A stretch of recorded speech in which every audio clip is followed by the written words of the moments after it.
कान्तिजितवारितधारितारे श्रीकान्तकान्तमुखपङ्कजचक्रपाणे आकांक्षितप्रद सदा शरणागतानां श्रीवातमन्दिरपते तव सुप्रभातम्।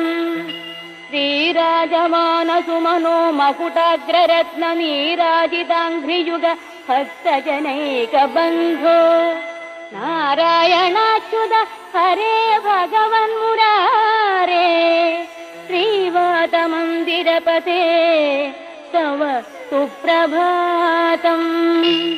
भूलोकवासि जनपुण्यफलेन नृणामालोकनाय गुरुवायुपुरेऽभिरामे त्रैलोक्यनायक विभो त्वमिह विरासिः श्रीवातमन्दिरपते।